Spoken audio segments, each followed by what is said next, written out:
What is going on YouTube? It's your boy, Mr. Random. Now, if you're watching this video, there's two things we both have in common. And that would be that we both love cars, and at some point in our life, we both went to high school. Now, in many high schools, there's a point in time where you're actually allowed to bring your own car. Thus begins the never-ending dilemma of finding the right car for the right price that you won't be embarrassed to showing up in school with, and at the same time that offers plenty of potential for fun and excitement. So if cheap, affordable, fun cars is what you're looking for and you just so happen to be in high school, then let me tell you, you have come to the right place, because these are 6 cars that every high schooler should consider buying. So without further ado, let's get right into the video.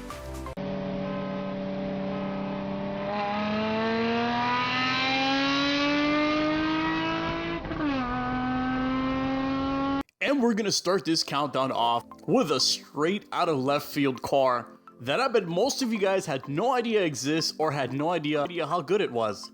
And of course, I'm talking about the 1993 to 1997 Ford Probe GT. Now, believe it or not, this car was actually intended to surpass the Ford Mustang at the time and take over as Ford's new flagship car for the future. And ironically enough, this car was actually faster than the Ford Mustang GT of its same year. Now, the Ford Probe was fully based on the Mazda G platform, using unique sheet metal and interior. The instrument cluster and pop-up headlight mechanisms are borrowed from the FC RX-7. Now, it was based on the Mazda MX-6 as a sport compact coupe. The Probe was intended to fill the market niche formerly occupied by the Capri in Europe, and it was originally intended to be the 4th generation Mustang in North American market and be a direct competitor with the Acura Integra, the Nissan 200SX, and the Toyota Celica. Now, of course, almost immediately, Mustang fans objected to the front-wheel drive configuration, Japanese engineering, and a lack of a V8. So Ford began on a new design for the Mustang instead. On March 17, 1997, sadly, Ford announced the discontinuation of the Probe. But do not fear, because if you are a high school student and if you are on a high school budget and you're just starting to get into cars, the Ford Probe GT is definitely one of the most underrated cars to get. You can easily find one between $1,500 to $2,500, and I can guarantee you're going to be beating a lot of V8s along the way.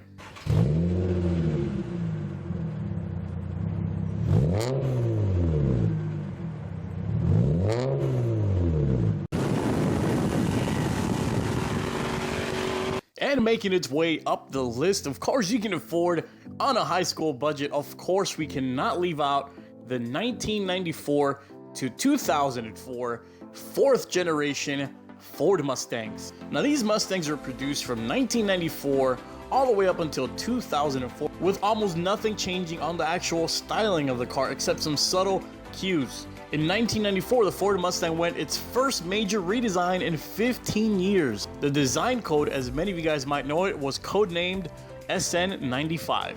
And believe it or not, it was based on an updated version of the Fox platform. So anybody driving an SN95 Mustang today is driving a slightly heavier Fox body Mustang.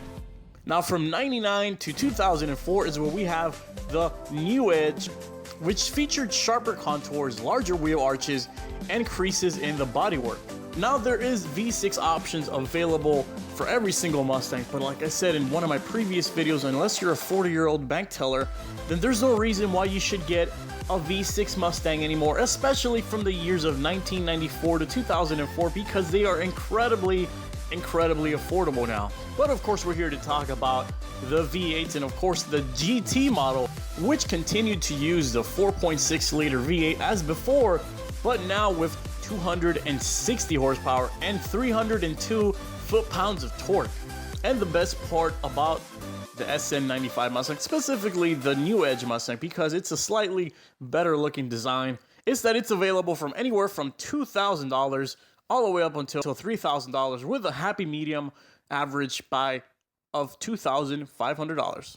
And making its way down the list of affordable cars you can get on a high school budget, we have the 3rd generation Camaro, IROC Z, and the Z28. Now, the third generation Camaro was produced in 1981 for the 1982 model year to 1992. Now, the IROC Z stands for International Race of Champions. Now, in 1985, finally, after all the gas crisis was up and done for, the 305 small block V8 was available with the TPI tuned port injection. In 1987, the L98 350 cubic inch 5.7 liter V8 became a regular option on the IROC Z. And then on the Z28 version, a 350 MPF5 LT1 small block V8 engine, which was introduced in the Corvette in 1992, was standard in the Z28. Of course, as you go higher in year, you go higher in performance and in power. For example, you can get yourself a nice 1995 Camaro Z28 with a 5.7 liter in it, producing 275 horsepower from anywhere between $2,500 to $3,000.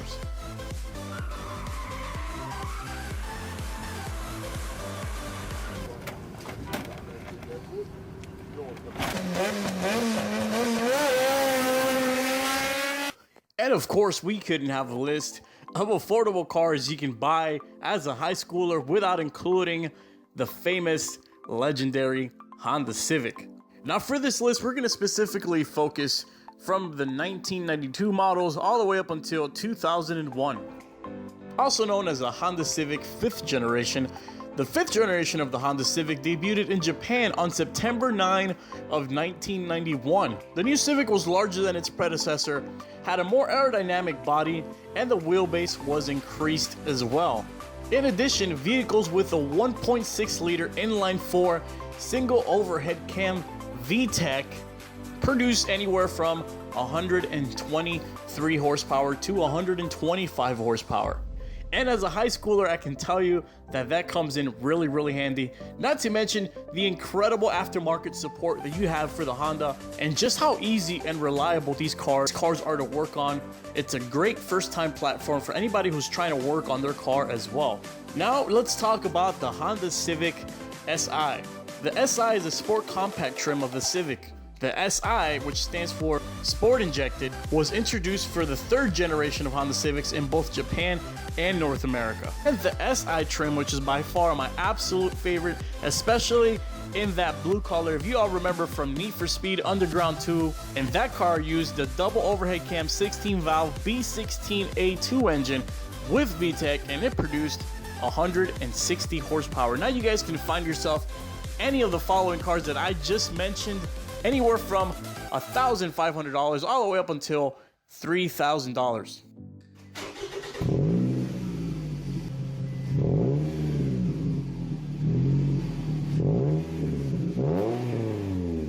Now we're going to talk about another curveball that I bet none of you guys saw coming.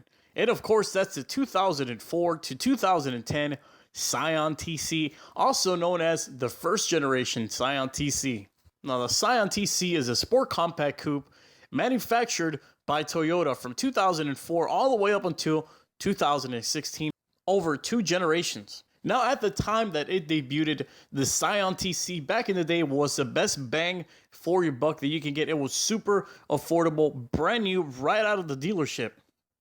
Standard equipment included power windows, cruise control, air conditioning, keyless entry, mirror-mounted turn signal lights, 4-wheel analog disc brakes, a Pioneer sound system with a CD player, and 17-inch rims. The TC came with a 2.4-liter dual overhead cam, 16-valve 4-cylinder with VVTi, and it produced 161 horsepower and 162 foot-pounds of torque.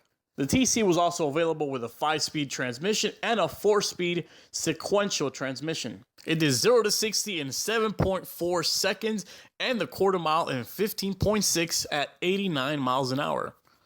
Now you can get yourself a 2004 to 2010 Scion TC from anywhere between $3,000 and $5,000. And I can tell you, if you want a great car that takes you from point A to point B, but it's still fun to drive, then I highly suggest you check it out. Now this next car comes straight out of Diamond Star Motor Company, and of course we're talking about the 1995 to 1999 Mitsubishi Eclipse.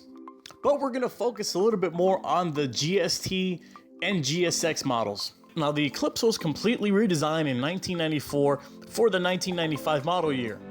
And although it did offer 7 trim packages, its GST turbo option, it did come with a turbocharged engine option continued as the 4G63. It was also updated for more power as compared to the previous generation from 210 horsepower versus 195 horsepower. The naturally aspirated cars had 2 different inline-4 engines depending on the market they were produced for. Now here is the shocker, and it's actually quite funny. The US engine versions were producing 140 horsepower, found only in the RS and GS trims. They had modified versions of Chrysler's Dodge Neon engine, the 420A. It was manufactured by Chrysler and delivered and installed at the Diamond Star Motors facility. Now, if you're driving 95 through 99 Eclipse RS and GS, you're pretty much driving a better looking Dodge Neon. So with that being said, let's go ahead and move up to the Eclipse GST or GSX if you want all-wheel drive. Now this car is pretty much what we call a poor man's Evo, specifically the GSX, because it did offer an all-wheel drive model equipped with a 210 horsepower and 214 foot-pounds of torque, turbocharged and intercooled 2.0 liter 16 valve double overhead cam Mitsubishi 4G63 engine. But those cars are a lot harder to find. It's a lot easier to find the Eclipse GST, which also came with a 210 horsepower 4G63 engine from anywhere between $2,500 to $3,000. But just keep in mind, these cars, although they're great on gas mileage, their reliability has been known to be an issue, so keep that in mind. And for our final and last car, although I did not include it in the thumbnail picture and I saved it for last, I bet a lot of you already know what it is. And of course, I'm talking about the 1989 to 1997 Mazda Miata, also known as the MX-5. Now, the MX-5 was unveiled at the Chicago Auto Show on February 10, 1989 with a price tag of just $14,000, and believe it or not, that was incredibly cheap even for the day. Now, one of the most things that the Miatas are known for is their incredible power to weight ratio, and the body shell of a naturally aspirated was all steel with a lightweight aluminum hood, and without any options, the NA weighed only 2,150 pounds, which is actually one of the lightest cars ever produced.